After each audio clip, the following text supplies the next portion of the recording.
انتہائی واجب الاحترام بزرگوں، نوجوان دوستوں، جمعۃ المبارک کی انتہائی بابرکت اور مختصر سی اس نشست میں سورہ توبہ کی آیت نمبر 39 اور 40 تلاوت ہوئی ہیں۔ زیر درس ان آیات کریمہ میں اللہ تبارک و تعالیٰ نے حضور نبی کریم صلی اللہ علیہ وسلم کی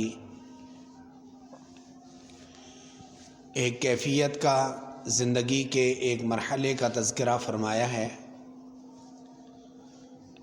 جمادی الاخری کا مہینہ چل رہا ہے۔ اس ماہ مبارک میں نبی پاک صلی اللہ علیہ وسلم کے سب سے پہلے صحابی، امام الصحابہ سیدنا صدیق اکبر رضی اللہ تعالیٰ عنہ کی یوم وفات بھی ہے۔ سن 13 ہجری میں آپ نے اس جہان سے انتقال فرمایا اور جنت میں ہمیشہ ہمیشہ کے لیے مقیم ہو گئے۔ ان کو خراج تحسین پیش کرنے کے ساتھ ساتھ ان کے امت کے لیے کیے جانے والے احسانات کا تذکرہ بھی ہوگا۔ سیدنا صدیق اکبر رضی اللہ تعالیٰ عنہ وہ صحابی ہیں کہ جن کے لیے اللہ تبارک و تعالیٰ نے قرآن کریم میں صحابی ہونے کا سرٹیفکیٹ جاری کیا۔ ویسے صاحب دوست کو کہتے ہیں عربی زبان میں، لیکن حضور کے دوستوں کے لیے اس لفظ کا خاص ہو جانا اس لیے ہوا کہ حضور کے ہر ایک ایمان لانے والے رفیق کو، پڑوسی کو، رشتہ دار کو صحابی کہا جاتا ہے، اس وجہ سے کہ اس سے بڑی کوئی دوستی نہیں اس جہان میں کہ جسے حضور صلی اللہ علیہ وسلم کی دوستی مل جائے۔ اس سے بڑا اعزاز اور اس سے بڑا سرٹیفکیٹ ہے نہیں کہ اس سے پکارا جائے۔ ہمارے ہاں بھی یہی ہوتا ہے، پہلے بچہ طالب علم ہوتا ہے، پھر حافظ صاحب ہو جاتے ہیں، پھر اچھا پڑھ لیا تو قاری صاحب ہو جاتے ہیں، پھر اور ڈگری حاصل کی تو عالم صاحب، مولانا صاحب ہو جاتے ہیں، پھر آگے پڑھ لیا تو مفتی صاحب ہو جاتے ہیں۔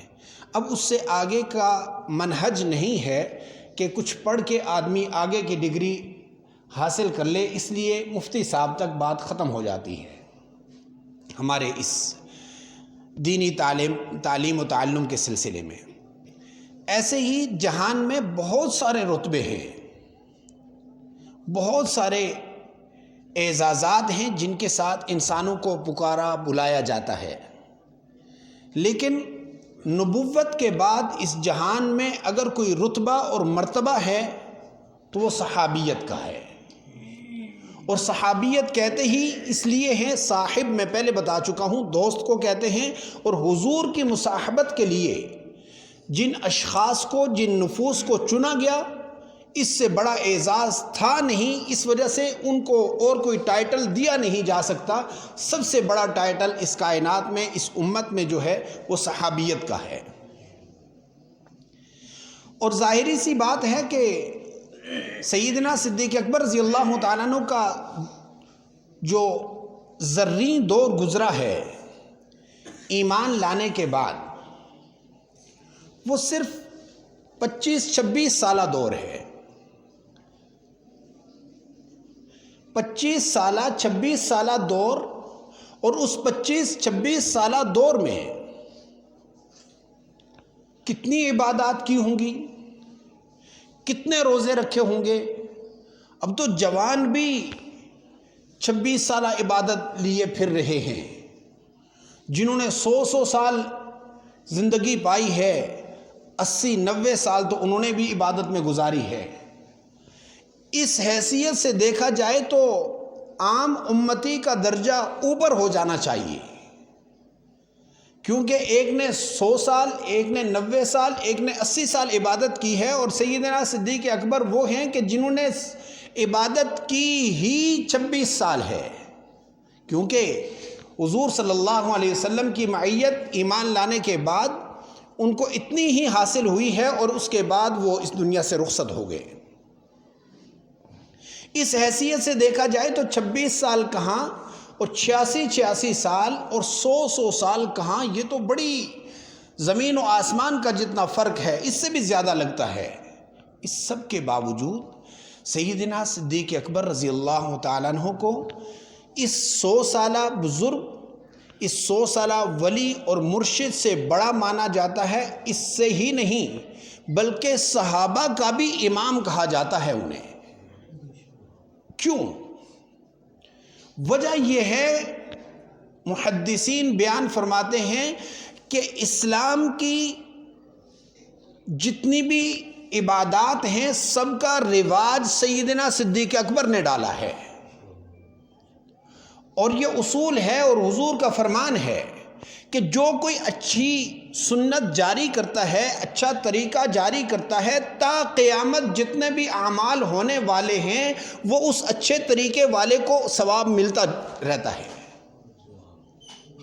چنانچہ سیدنا صدیق اکبر رضی اللہ تعالیٰ عنہ نے حضور کی مصاحبت کا رواج ڈالا، حضور کی اطاعت کا رواج ڈالا، حضور کی تصدیق کا رواج ڈالا، چونکہ جتنے بھی حضور صلی اللہ علیہ وسلم کے نام پر ان کے عشاق پیدا ہوتے رہیں گے، اس طبقے کے جتنے بھی ہوں گے، یعنی امت کے بعد کے طبقے کے جتنے بھی اعمال ہیں سب کا ثواب صحابہ کو، اور صحابہ کا سب کا ثواب سیدنا صدیق اکبر کو پہنچتا ہے۔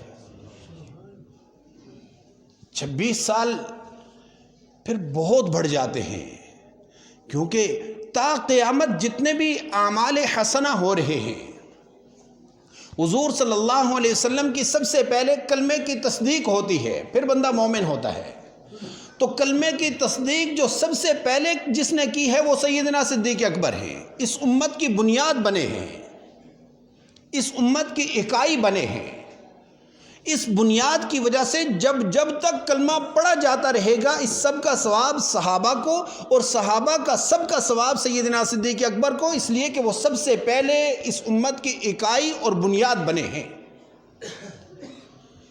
آپ صلی اللہ علیہ وسلم پر اپنی جان قربان کرنا ہر ایک امتی اعزاز سمجھتا ہے، آپ کی عزت اور ناموس پر فدا ہو جانا ہر ایک اعزاز سمجھتا ہے، لیکن جتنے بھی فداکار ہیں، جتنے بھی جان نثار ہیں، یہ جا کر کے انتہا میں سیدنا صدیق اکبر تک پہنچتے ہیں، اس لیے کہ سیدنا صدیق اکبر نے سب سے پہلے حضور کو بیت اللہ میں کھڑا کیا اور کہا آقا اعلانیہ آپ دعوت دیں، کسی کی طرف سے کوئی حملہ ہوا تو سب سے پہلے وہ صدیق سے ہو کر جائے گا، میں اپنی جان پیش کر دوں گا۔ چنانچہ آپ نے پچھلی دفعہ بھی سنا کہ آد موہا اور لاش کی کیفیت میں چادر کے 4 کونوں سے پکڑ کر کے ان کو گھر تک پہنچایا گیا۔ ہوش آیا تو والدہ نے دودھ پیش کیا، کہا دودھ رہنے دیجئے، مجھے میرے محبوب کا چہرہ بتلائیے، وہ سلامت ہیں کہ نہیں ہیں۔ فداکاری کی بنیاد اور اساس جس شخصیت نے رکھی ہے اس کا نام ابو بکر صدیق ہے، اور آپ صلی اللہ علیہ وسلم نے اور آپ صلی اللہ علیہ وسلم کے صحابہ نے سیدنا صدیق اکبر رضی اللہ تعالیٰ عنہ کو اپنا امام مانا اپنی زندگی میں۔ کیوں نہ مانتے جب آپ صلی اللہ علیہ وسلم کی اس امت کی بنیاد جو ہوش اور حواس میں، شعور میں، عالم شعور میں جو سب سے پہلے حضور کی تصدیق کرنے والے ہیں وہ سیدنا صدیق اکبر ہیں، اس لیے کہ گھر میں خواتین میں سیدہ خدیجۃ الکبریٰ رضی اللہ تعالیٰ عنہ ام المومنین، انہوں نے سب سے پہلے ایمان لایا، وہ تو خاتون خانہ ہیں۔ بچوں میں سیدنا علی المرتضیٰ رضی اللہ تعالیٰ عنہ شیر خدا، انہوں نے ایمان لایا۔ وہ تو معصوم بچوں میں 9 سالہ 10 سالہ 13 سالہ عمر ہے، ابھی معاشرے میں کچھ دیکھا بالا نہیں ہے، وہ پہلے بھی حضور کی زیر اثر ہیں، حضور کی زیر تربیت ہیں، حضور کی زیر کفالت زندگی گزار رہے ہیں، انہوں نے تو ماننا ہی ہے۔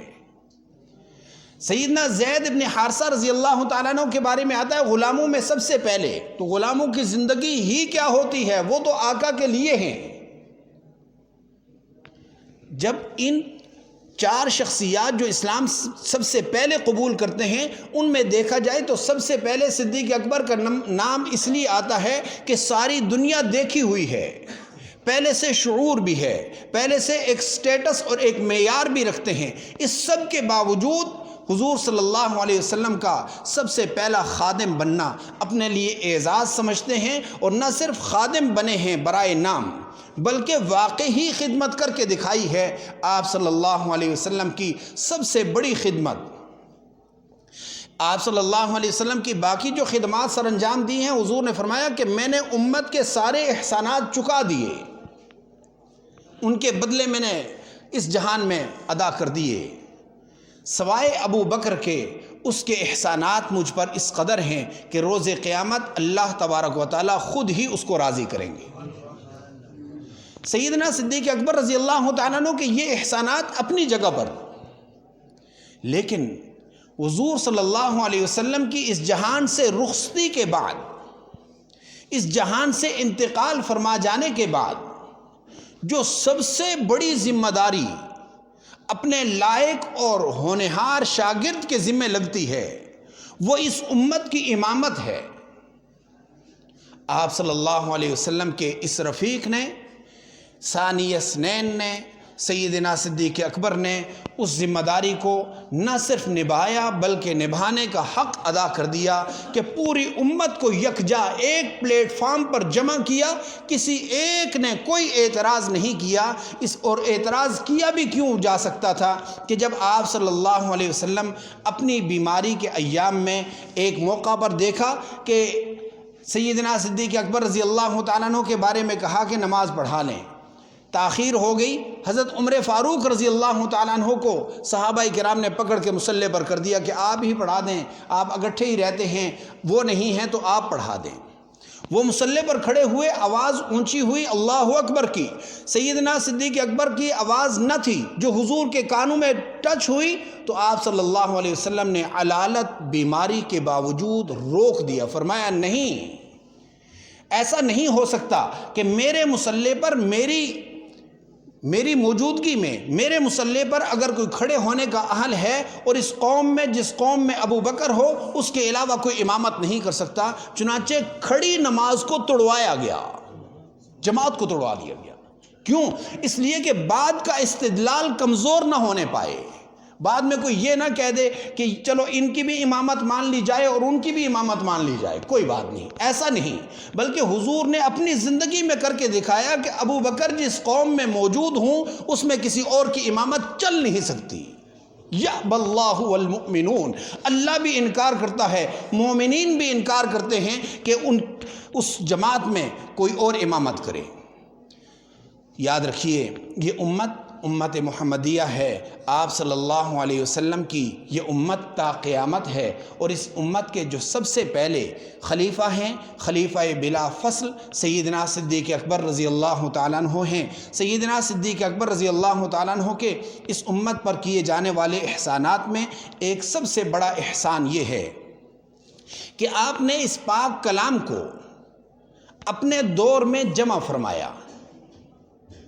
یہ پاک کلام جسے ہم قرآن کریم کہتے ہیں، جسے امت کے اتحاد کا ذریعہ سمجھتے ہیں کہ امت اگر متحد ہو سکتی ہے تو قرآن پر ہو سکتی ہے، یہ جو اتحاد کا ذریعہ ہم سمجھ رہے ہیں اس کو جمع کرنے والی شخصیت کا نام سیدنا صدیق اکبر ہے۔ سیدنا صدیق اکبر رضی اللہ تعالیٰ عنہ نے اپنے دور میں حفاظ کو جمع کیا، قراء کو جمع کیا، ان کے نسخے منگوائے، ان کے کاغذ منگوائے، پتے منگوائے، ہڈیاں منگوائیں، پتھر منگوائے، جن جن چیزوں پر جو جو حصہ لکھا ہوا تھا حفاظ کو بٹھایا اور کہا کہ ان کو پڑھتے جاؤ، تصدیق کرتے جاؤ، دیکھتے جاؤ۔ چنانچہ جس ترتیب سے آج ہم قرآن پڑھ رہے ہیں، سیدنا صدیق اکبر رضی اللہ تعالیٰ عنہ نے سب سے پہلے اس کو جمع فرمایا۔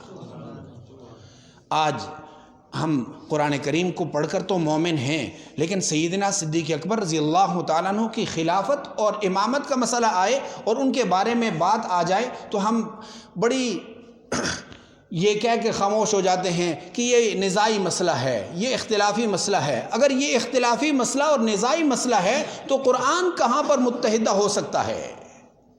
جو ان کی دور میں جمع ہوا ہے وہ اگر متحد ہے تو ان کی امامت بھی مصدقہ ہے۔ اس کے خلاف اٹھنے والی کوئی بھی آواز، چاہے وہ سپیکر میں آ رہی ہو، چاہے وہ کوئی خطیب مقرر کہہ رہا ہو یا کوئی تحریر کرنے والا رائٹر کہہ رہا ہے، جو بھی کہہ رہا ہے وہ دراصل دشمن ہے اللہ کے نبی کا، اللہ کے نبی کے قرآن کا دشمن ہے۔ ان پر حملہ آور ہو نہیں سکتا، اس لیے پتلی گلی سے سیدنا صدیق اکبر رضی اللہ تعالیٰ عنہ پر تان کرنے کی کوشش کرتا ہے۔ نعوذ باللہ ثم نعوذ باللہ۔ کبھی یہ کہا جاتا ہے کہ انہوں نے فدق کا باغ غصب کر لیا۔ میرے بھائی، صدیق اکبر وہ ہیں، سیدنا صدیق اکبر وہ ہیں کہ اپنے گھر میں کھانے کو جو راشن بیچتے ہیں، مزدوری، ایک مزدور کی جو تنخواہ ہے، وظیفہ ہے، ان کو سیدنا فاروق اعظم نے روکا کہ حضرت آپ یہ کپڑوں کی گٹھڑی لے کر جا رہے ہیں، یہ بیچنے کے لیے جا رہے ہیں، امور خلافت آپ کے ذمہ ہیں، اگر آپ اپنے معاش کے لیے نکل گئے تو پیچھے والوں کا کیا بنے گا؟ آپ یہ چھوڑ دیجئے اور بیت المال سے اپنے لیے وظیفہ مقرر کر لیجئے۔ سیدنا فاروق اعظم، صحابہ کرام اور جو ان کے مشیرین تھے، ان سب کی مشاورت سے وظیفہ مقرر کیا گیا۔ جب وظیفہ مقرر کرنے کی باری آئی تو ذہن میں تو یہی آتا ہے یہ امت کا سب سے بڑا امام ہے، اس کا سٹیٹس ہی الگ ہوگا، اس کا معیار ہی الگ ہوگا، تنخواہ کا کیا کہنا ہوگا۔ فرمایا کہ کتنی تنخواہ لیں گے؟ فرمایا کہ پتہ کر کے بتلاؤ، مدینے میں کام کرنے والے مزدور کی ایک مہینے کی اجرت کتنی ہے؟ جتنی اس کی ہے اتنی ہی مجھے دے دی جائے۔ یہ معیار اور یہ سٹیٹس صحابہ کرام جو ہمارے بڑے ہیں، خلفائے راشدین ہیں، ہم نے ان کو پڑھا نہیں، جس کی وجہ سے ہم کبھی ایک انگریز کی مثال دے رہے ہوتے ہیں، کبھی دوسرے انگریز کی مثال دے رہے ہوتے ہیں۔ ہمارے پاس آئیڈیل یہ شخصیات ہیں۔ جب گھر میں وہ راشن آنا شروع ہوا، وہ وظیفہ آنا شروع ہوا، گھر والوں نے بچا بچا کر تھوڑا سا سرمایہ علیحدہ کر لیا۔ ایک دن کہا کہ میٹھا کھانے کو جی کر رہا ہے، تو انہوں نے وہ جو اپنا جمع پونجی تھی، جو اس میں بچایا ہوا تھا، اس سے میٹھا پکوایا، بڑا لذیذ تیار ہوا۔ جب میٹھا پیش کیا گیا، منہ میں نوالا ڈالنے کے بعد کہا کہ یہ کہاں سے آیا؟ کہا کہ جو ہمیں اجرت ملتی ہے آپ کی اس کام کرنے کی، اس سے ہم نے بچا بچا کر آپ کے لیے یہ بنایا ہے۔